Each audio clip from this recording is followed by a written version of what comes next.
Hi guys! Welcome to my vlog. Ang lulutuin natin ngayon ay isang budget meal. Budget meal sa sobrang budget meal ayaw nang pabayaran.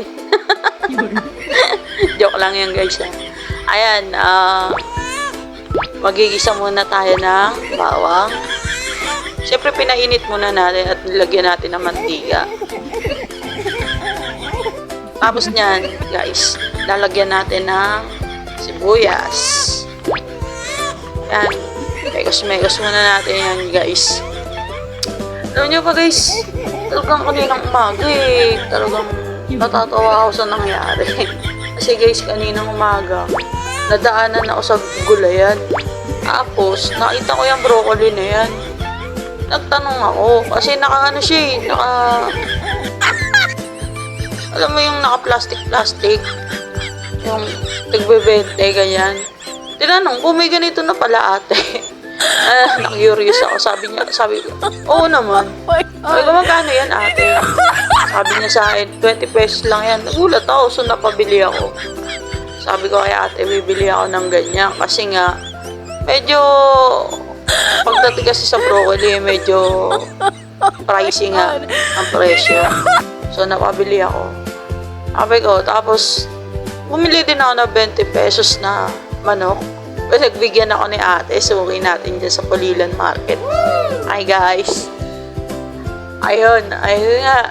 So, medyo budget bill to. Kasi nga, hindi na tayo gagastos ng marami pang sangkap.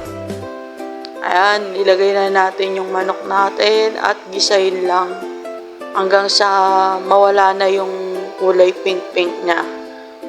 Para maano lang. Yan, sige, mekos mo lang yan dyan, Kaya, parang pagdating kasi sa budget, sa panahon ngayon, yung 40 pesos mo na yan, kahit yung mga biling ulam, hindi mo na mabibili. Gulay na lang din na, hindi broccoli, diba?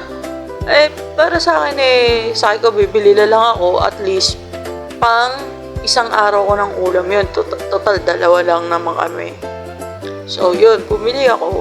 Tapos, kaya nga ngayon, nagbibideo ako para tips din to sa mga nagtitipid kasi ako, binabudget lang talaga namin yung yung pera namin. Kasi, sahuran kami guys, sahuran. Empleyado kami guys. Yan. So, guys, yun na. Tapos, ako kasi, mahilig ako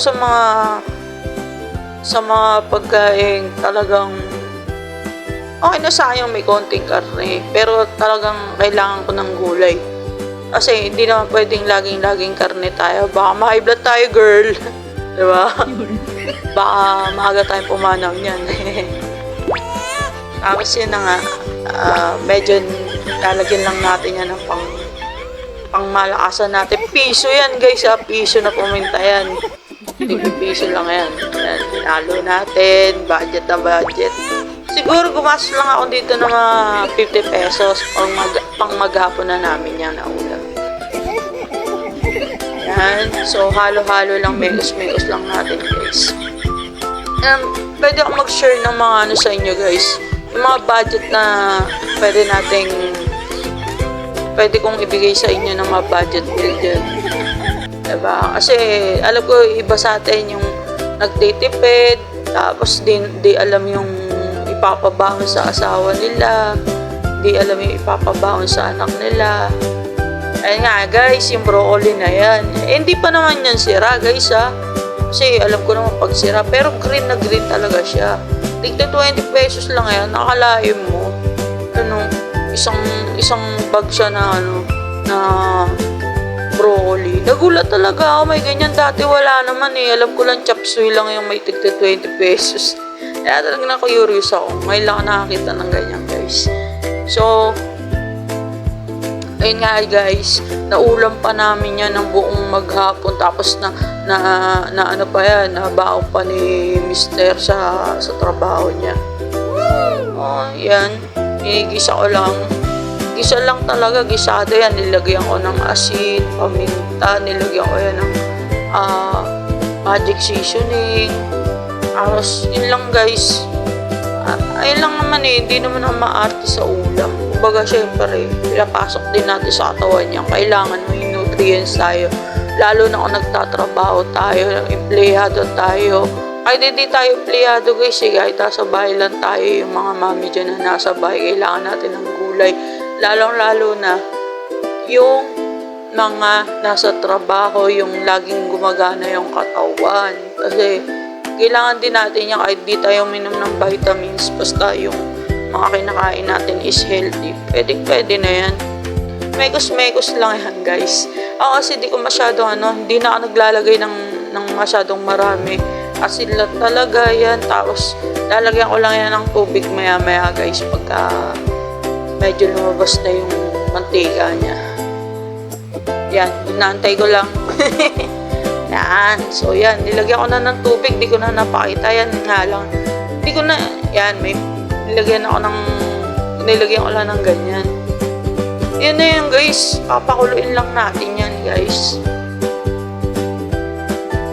Yan na nga guys, kapag kumulo na kasi yan, hindi ko papakuluin masyado yan kasi ayoko naman ng medyo labsak na titikman ko lang na kaunti yan. Hindi ko na inaluan ng bog. Basta ganyan lang talaga gusto ko luto pag mga broccoli. Kasi mayroon lang siya papalasa. Sarap kaya. Sarap kaya ng lasa ng ganyan. Para akong para akong nasa... Kasi ganyan lang naman yung mga luto ng mga nasa mga nasa restaurant na mamahalin Siyempre, galing tayong ibang bansa na natikman din natin. Nagtagaluto din ako sa ibang bansa guys. Yan. Tig-20 yan pero syempre di naman natin ubusin yan guys. Nakalagay pa yung presyo na ba yan? Ayun lang guys.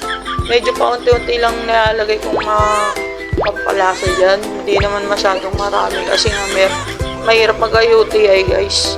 Diba? So, ayan.